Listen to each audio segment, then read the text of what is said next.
आज बात करेंगे सत्य घटना की, जो 11वीं शताब्दी की है, जब देवी ने अपने परम भक्त श्रीधर की भक्ति से प्रसन्न होकर उसकी लाज बचाई थी। दोस्तों, कटरा से कुछ दूर हौसाली गांव में माँ वैष्णो के परम भक्त श्रीधर रहा करते थे। एक दिन उन्होंने नवरात्रि पूजन के लिए कन्याओं को अपने घर बुलाया। माँ वैष्णो भी कन्या का रूप धारण करके अपने भक्त श्रीधर के घर पहुँच गयी। भोजन करने के बाद सभी कन्याएं चली गयी, पर माँ वैष्णो वहीं बैठी रही। माँ वैष्णो ने श्रीधर से कहा, सबको अपने घर भंडारे का निमंत्रण दे आओ।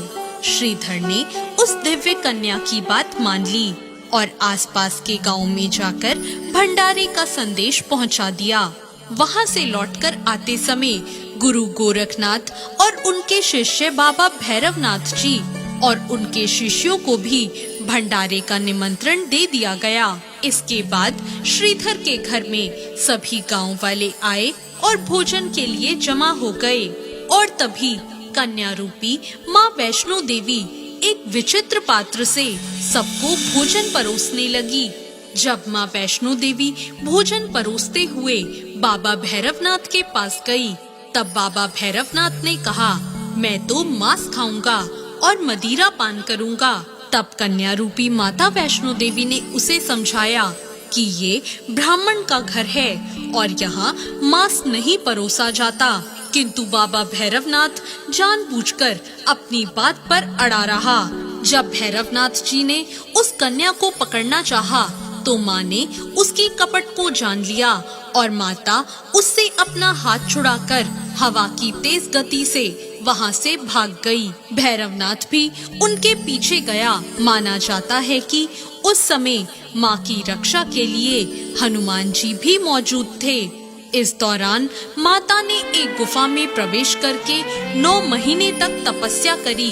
भैरवनाथ भी वहाँ तक उनके पीछे आ गया। फिर एक साधु ने भैरवनाथ से कहा कि तू जिसका पीछा कर रहा है वो आदि शक्ति जगदम्बा है, इसलिए उस महाशक्ति का पीछा छोड़ दे। पर भैरवनाथ ने उस साधु की बात नहीं मानी और तब माता गुफा की दूसरी ओर से मार्ग बनाकर वहां से निकल गई। गुफा से बाहर निकलकर कन्या ने देवी का रूप धारण कर लिया। माता ने भैरवनाथ को चेतावनी दी और वापस जाने को कहा, पर वो नहीं माना। और तब माता की रक्षा के लिए हनुमान जी गुफा के बाहर थे। उन्होंने भैरवनाथ से युद्ध किया, पर भैरवनाथ भी हार नहीं मान रहे थे। तब माता ने महाकाली का रूप धारण करके भैरवनाथ का संहार कर दिया। भैरवनाथ का सिर कटकर भवन से 8 किलोमीटर दूर त्रिकूट पर्वत पर भैरव घाटी में गिरा। उस स्थान को भैरवनाथ के मंदिर के नाम से जाना जाता है, जहां मां ने भैरवनाथ का वध किया था। उस स्थान पर माता महाकाली दाएं, माता महासरस्वती बीच में और माता महालक्ष्मी बाएं पिंडी के रूप में गुफा में विराजमान है। इन तीनों सम्मिलित रूपों को ही माँ वैष्णो देवी का रूप कहा जाता है। कहा जाता है कि अपने वध के बाद भैरवनाथ को भूल का एहसास हुआ और उसने माँ से क्षमा की भीख मांगी, और माता जानती थी कि इस सब के पीछे भैरवनाथ की प्रमुख मंशा मोक्ष प्राप्त करने की थी। उन्होंने न केवल उसे मोक्ष प्रदान किया, बल्कि भैरवनाथ को वरदान देते हुए कहा कि मेरे दर्शन तब तक पूरे नहीं होंगे जब तक भक्त मेरे बाद तुम्हारे दर्शन को नहीं आएंगे।